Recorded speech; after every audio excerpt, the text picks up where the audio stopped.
Okay, let's unpack this. There's just so much information out there, right? Especially when big companies announce these huge initiatives, it can feel, well, almost impossible to figure out what really matters. Exactly. It's easy to get lost in the headlines. Which is why we're here.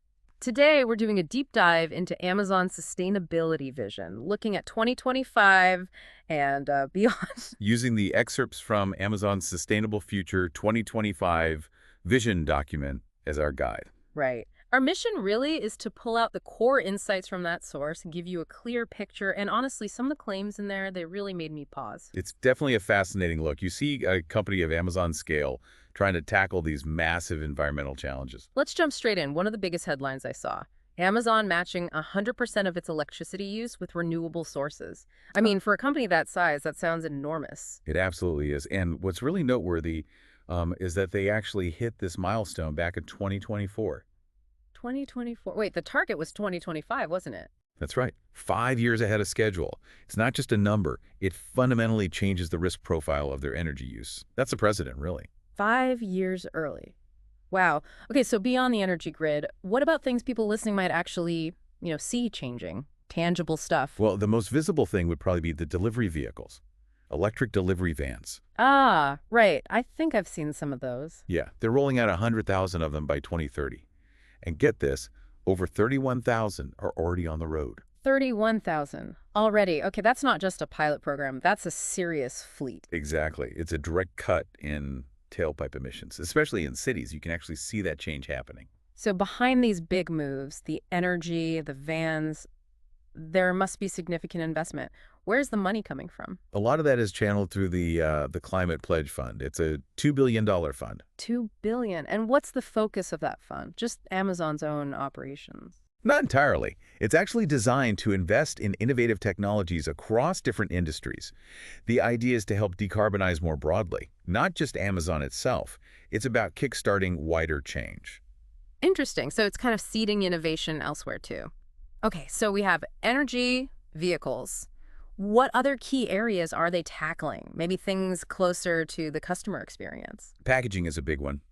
They're working hard to get rid of single-use plastics, push more recyclable materials, less waste, basically. Makes sense. We all see those boxes. And water conservation, too. They have a goal to be water positive by 2030. Water positive, meaning they put back more than they use. That's the goal, replenishing water sources in the areas where they operate.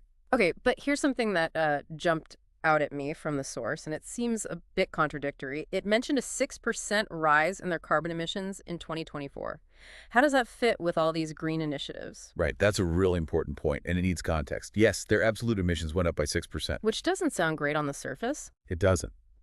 But, and this is the key part, their carbon intensity actually improved by 4%. Okay, explain carbon intensity again. It's basically their emissions per dollar of revenue or per unit of activity. So while the company grew, its emissions grew slower than its business activity. Ah, I see. So the growth itself is becoming cleaner, more efficient, even if the total footprint is still rising for now because the company is expanding so fast. Precisely. It indicates a more sustainable growth trajectory. It's not perfect, absolute emissions still need to come down, but the trend in efficiency is positive. That context is definitely crucial.